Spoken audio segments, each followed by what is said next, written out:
नमस्कार मित्रांनो, मी आशिष साबळे. मित्रांनो, फक्त 100 रुपयात राज्य सरकारच्या माध्यमातून ह्या 4 वस्तू दिल्या जाणार आहेत. मोठा निर्णय आहे. यामध्ये कशा पद्धतीने लाभार्थ्यांना ह्या 4 वस्तू दिल्या जाणार आहेत, कोणते लाभार्थी यामध्ये पात्र ठरतील, कोणत्या ठिकाणी उपलब्ध करून दिल्या जाणार आहेत या 4 वस्तू, ती संपूर्ण माहिती आपण या व्हिडिओमध्ये पाहणार आहोत. त्यापूर्वी चॅनलवरती नवीन असाल तर चॅनलला अवश्य सबस्क्राईब करा, बेल आयकॉन प्रेस करून ऑल नोटिफिकेशन सेट करा, म्हणजे या संदर्भातील महत्त्वपूर्ण व्हिडिओज तुम्ही मिस करणार नाही. तर चला व्हिडिओला सुरुवात करूयात.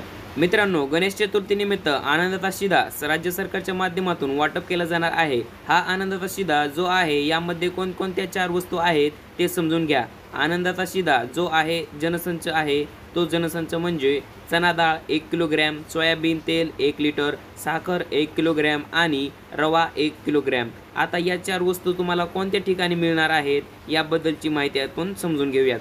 फक्त 100 रुपये तुम्हाला द्यायचे आहेत आणि या 4 वस्तू तुम्हाला घ्यायच्या आहेत. तुमच्या गावातील रेशन कार्ड दुकानदार जो आहे त्याच्याकडे जायचं आहे आणि तुम्हाला रेशन कार्ड त्यांना दाखवायचं आहे आणि त्यांच्याकडून तुम्हाला ह्या 4 वस्तू घ्यायच्या आहेत. आता यामध्ये पात्र लाभार्थी कोणते आहेत याबद्दलची माहिती समजून घ्या. लाभार्थी अंत्योदय अन्न योजना शिधापत्रिकाधारक, प्राधान्य कुटुंब शिधापत्रिकाधारक, छत्रपती संभाजीनगर व अमरावती विभागातील सर्व जिल्हे व नागपूर विभागातील वर्धा या 14 शेतकरी आत्महत्याग्रस्त जिल्ह्यातील दारिद्र्य रेषेवरील APL केशरी शिधापत्रिकाधारक शेतकरी यांना या योजनेचा लाभ मिळणार आहे. हा जो लाभ आहे अन्न नागरी पुरवठा व ग्राहक संरक्षण विभाग महाराष्ट्र शासनाच्या माध्यमातून दिला जाणार आहे. अतिशय महत्त्वपूर्ण ही माहिती आहे. प्रत्येक लाभार्थ्यांपर्यंत ही माहिती नक्कीच शेअर करा.